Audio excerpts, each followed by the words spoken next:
Hello, AP Psych students. This is Mrs. Politsky, and I have your answers to your Chapter 12 short answer questions.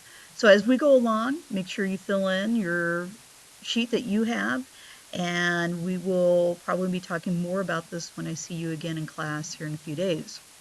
Take a look at number one, distinguish the difference between a hallucination and a delusion. And we know that a hallucination is a perception that occurs in absence of a stimulus, or sometimes like a false, I guess you could say, a false perception. Um, this idea that you may be seeing things or hearing things when nobody else is. And then the other one is a delusion. A delusion is a false belief system. So it's like your thinking is, for the most part, irrational. And number two, when a person makes people uncomfortable by making them feel threatened or distressed in some way, this is an indicator of an abnormality called observer discomfort. And when we talk about individuals who may be suffering from some type of abnormal personality disorder or some type of mental illness, that's usually the thing that keeps some people from moving closer and trying to help people. Um, when we feel discomforted, we have a tendency to move away from individuals who really are in need of our help.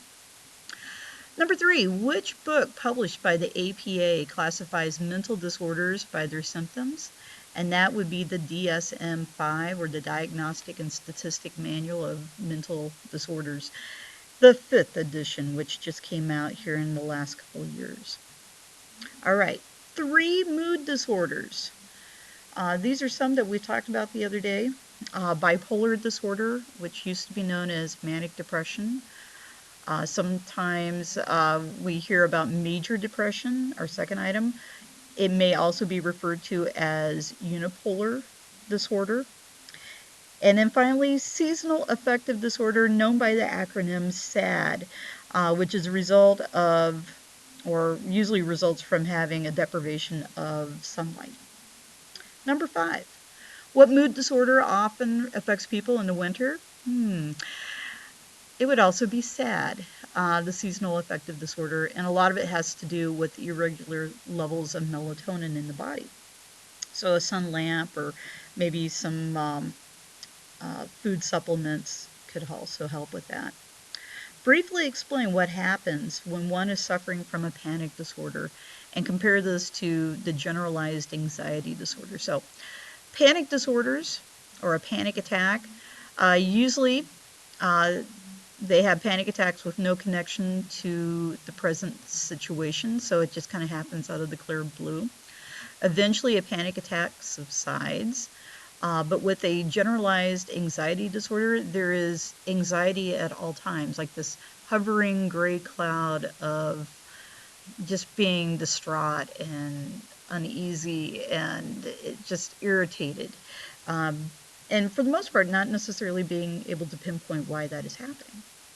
Number seven, the preparedness hypothesis suggests that we carry around an evolutionary tendency to respond quickly to stimuli that our ancestors once feared.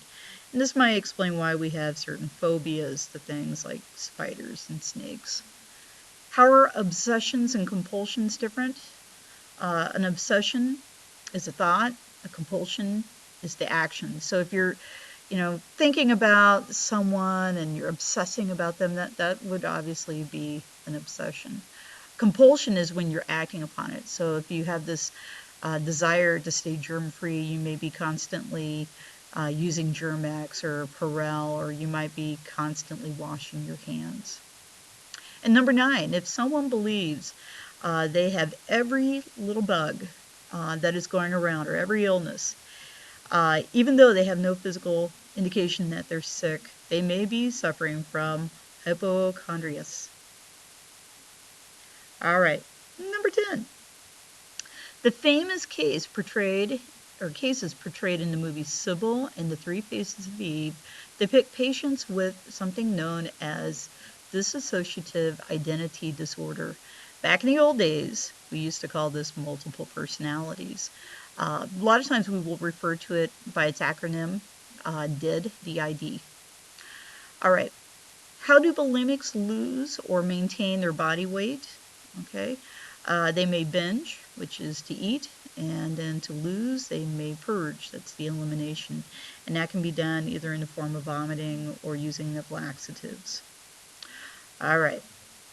Number 12, describe 2 facts that support the notion that schizophrenia has a biological basis. Some of this is through brain pathology. Antipsychotic drugs block dopamine receptors. And then the other might be through twin studies.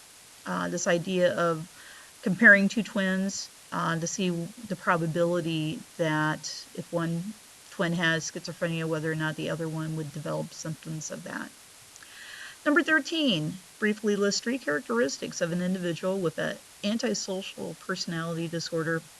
These individuals usually will exhibit some kind of irresponsible behavior, maybe even a harmful behavior. And probably the one that is the kicker here, the lack of conscience, or this idea that they have no remorse for what they're doing. They may lie and, lie in such a way that they're very, very convincing and not necessarily feel bad about that. All right, number 14 and 15, our last 2. What is the main problem with those suffering from dyslexia? For the most part, they are having troubles reading. And finally, what does insanity actually mean? Remember, the term insanity or insane is typically a legal term. And so it's a legal term referring to one who might not be able to control their own behavior or understand maybe the ramifications of their behavior. All right, I hope you AP Psychology students were able to get everything written down. We will talk about this here in another day or so. Thank you.